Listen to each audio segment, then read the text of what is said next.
Get ready with me to go cheat on my husband.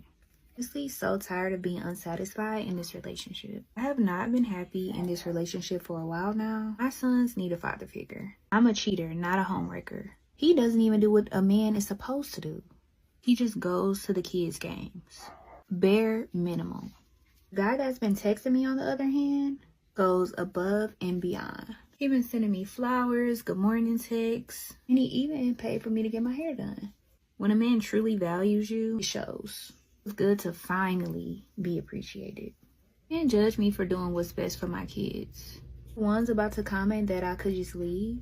You don't even have a man. And your mama couldn't keep a man either. So I'ma just leave that there. At the end of the day, it's about the kids. Anyways, follow me if you want to see how the date goes.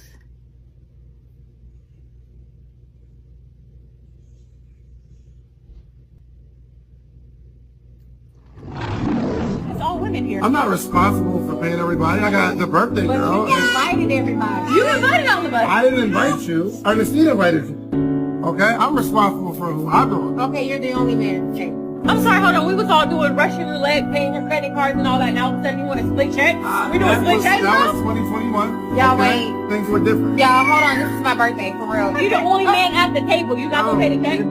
It's $700 for this whole table, and it's my birthday. It's only fans. You being Are you kidding me right now? No, if that was the case, I would have just took you out. Are you gonna sit, Dre? Are you gonna let him sit here with a whole table full of women? I really feel like it's not his responsibility, and y'all gonna have to. Not us splitting checks. You need to leave. No, I'm not paying for anything. That's ghetto. Like, you don't come to no establishment like that talking about splitting checks. I don't do that. And all praise to the Most High Yahweh by Hashem Yahushai, by Hashem Rakak Badash, and double honor to our apostles, elders, and bishops here at Great Millstone for teaching this truth that's going all around the earth. And shalom to the hopeful elect out there. It's your brother Atazawan from the Great Millstone here in St. Louis.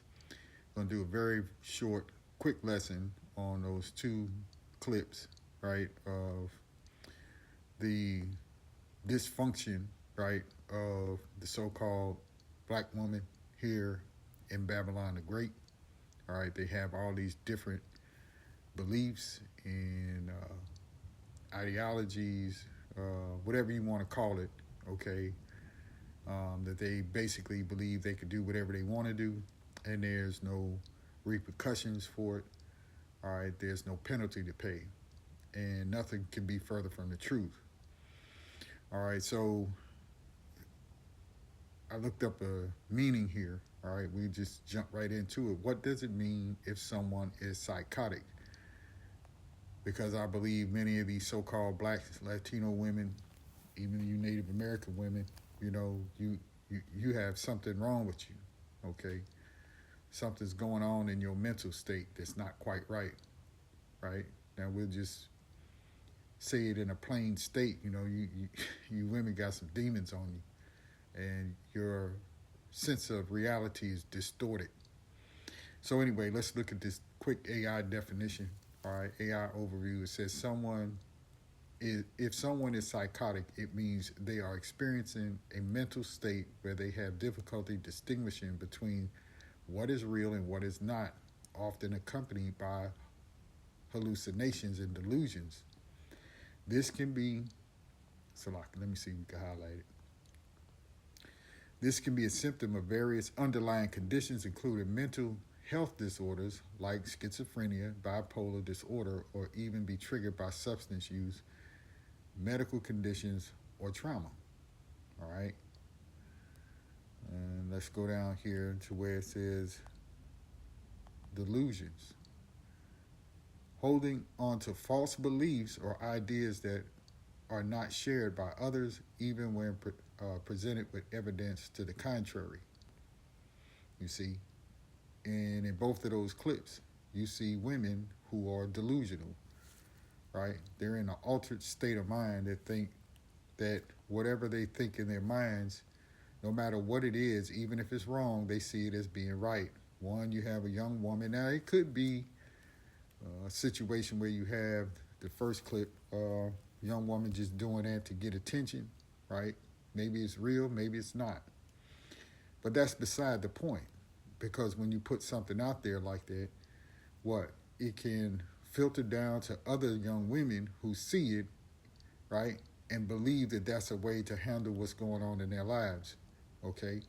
So whether that young lady in the first clip was being serious or she was putting on a skit or whatever the case may be, there's some young woman that may have seen that thinks that what she did in that clip is okay, all right? Now, there was something else I wanted to get here briefly. Let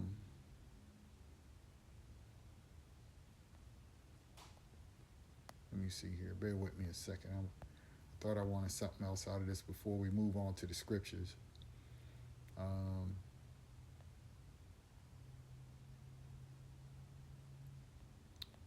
Well, that's pretty much it. All right.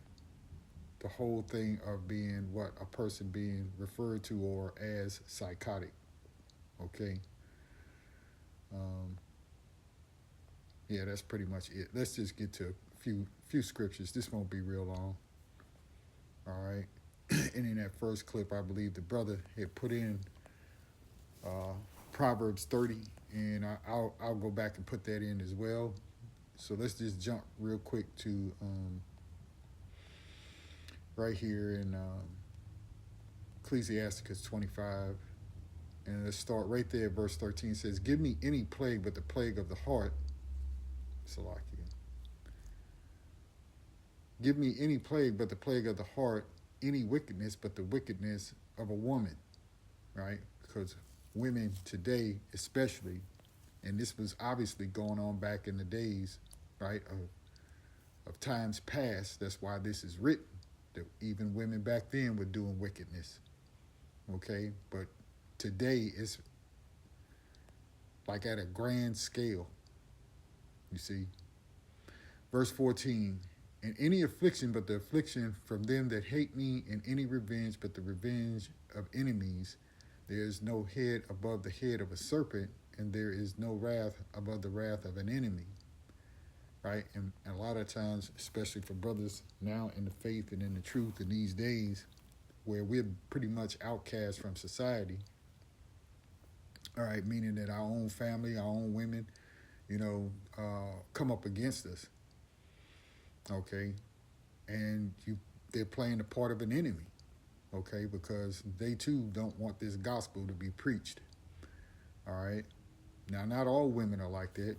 We understand that as brothers, because there are brothers who do have great, beautiful wives who support them and help them as they should, okay, but the majority of women here in Babylon are out for themselves.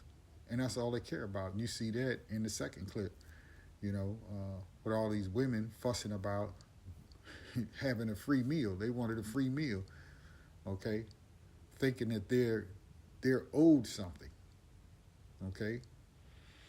Going on, it says, verse 16, "I'd rather dwell with a lion and a dragon than to keep house with a wicked woman." And that's the truth, okay? Because a man that's in a house with a wicked woman, you won't get any peace. All right? She'll never be happy. She'll never be satisfied. She'll always have something to complain about. Even if you were to do everything that she asks, she's still going to find something else. Okay? So you have no peace when you dwell with a woman that's like that. That's contentious, that's loud, okay? There's no peace there.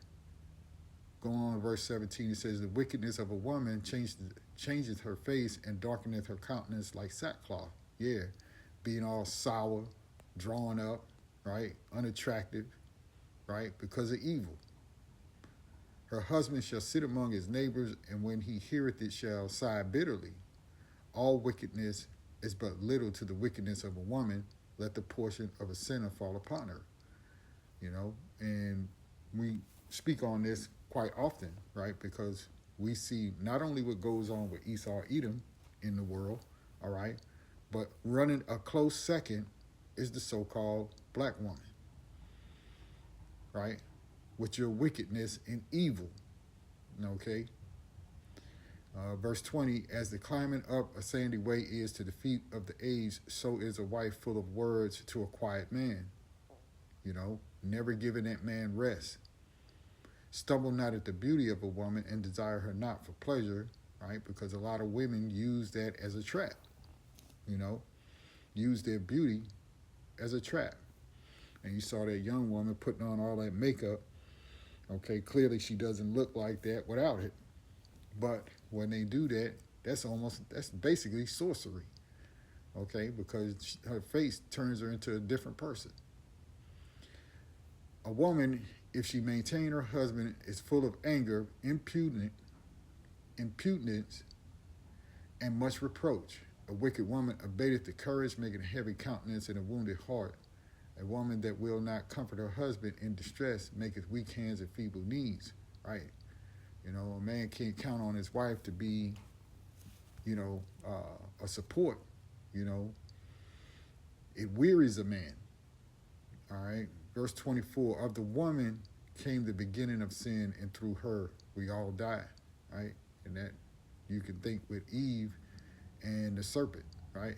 That old devil, right, that was in the garden. 25, give the water no passage, neither a wicked woman liberty to get abroad. If she go not as thou wouldest have her, cut her off from thy flesh and give her a bill of divorce and let her go, you know. And if it were possible, many men, if we were sitting in the right state, all right, and not so beat down and downtrodden, you know, there's many men that would have, and we still do it today, really, now that I think about it. You know, a woman's not going to do right, hey, get rid of her. That's just what you have to do, okay? But I was going to say men of strength, men of power, men who are sitting in a good place financially and so on and so forth, you know, hey, they can get rid of her easily, okay? But because those women desire to be with a man like that, they're going to act right mostly. All right, so this is Proverbs 30 and 20, and it says, such as the way of an adulterous woman, she eateth and wipeth her mouth and saith, I have done no wickedness. Okay, and so a woman goes out to commit adultery, as we take that first clip, you know, that's wickedness. You're an adulteress, okay, and you think that you're not doing anything wrong, but there's a price to pay for that. All right, soon to come. Proverbs 9 and 13, a foolish woman is clamorous, she is simple and knoweth nothing, right? And that's what these women are doing today. They're busybodies, right? They're always up to something. And you can look at partly to blame what they call social media, right? With all these different platforms, give these women opportunity to do evil and to sneak around, okay? That's why they covet their phones so much. Verse 14, for she sitteth at the door of her house on a seat in the high places of the city to call passengers who go right on their ways. Whoso is simple, let him turn in hither. And as for him that wanteth understanding, she said to him, stolen waters are sweet, and bread eaten in secret is pleasant. But he knoweth not that the dead are there, and that her guests are in the depths of hell, right? You know, you get seduced by the way that these women look, right? The way that they act and carry themselves, okay? And if a man doesn't have wisdom and knowledge and understanding, he can get trapped up with all of these women because of how they look, what they propose to do, you see? So here's the law on adultery, all right? Leviticus 20 and 10, it says, and the man that committeth adultery with another man's wife, even he that committeth adultery with his neighbor's wife, the adulterer and the adulteress shall surely be put to death, right? And that was the penalty back then, okay? And of course, in this wicked society, you know, in which I believe it was the state of New York who passed a law here recently that said, well, adultery doesn't matter in this state anymore. You know, people could just do whatever they want. Well, that's not the law of the Heavenly Father, all right? All right? Though it be to the Israelites, you know, the Lord has set things up in the earth because the earth is his and the fullness thereof, okay? Job 12 and 13, with him is wisdom and strength. He hath counsel and understanding. Behold, he breaketh down, and it cannot be built again. Talking about the Most High. He shutteth up a man, and there can be no opening. Behold, he withholdeth the waters, and they dry up. Also, he sendeth them out, and they overturn the earth. With him is strength and wisdom, right? And that's what you seek it for, okay? However, the second part of it says what? The deceived and the deceiver are his. So the Heavenly Father is the one that's, manipulating the minds or the spirits of the people that you see today, all right? Because the Lord only wants a certain group of people, which we refer to as the elect. And Lord willing, those of us who are listening to this video, those of us who preach and teach, and the sisters and the young children that believe Lord's will, that's why we say we're the hopeful elect, and hopefully we'll be a part of the number that gets saved, right? That we receive salvation from Yahweh Hashem Yahushua. Okay, and let this world go, because you see nothing but dirt and wickedness, right? And leading the charge really is that so-called black woman, who is haughty, high-minded, right? And thinks that she deserves the world, thinks that she's the prize. Now, that doesn't include you sisters out there. You're set aside, okay? But more than likely, some women that's like that, okay? So I just wanted to touch on those two little short videos I saw from the brothers out there, the brother of Hopeful Elect 3, I believe, and the other brother, Arrows of Indignation 144, all right? Shalom to them brothers who constantly put out those shorts, okay? And once again, like I said, we make lessons off of that stuff, okay, to edify the flock, all right? So Lord willing, you were edified in this short video, and we give all praise, honor, and glory unto Yahweh by Hashem Yahushua. Shalom.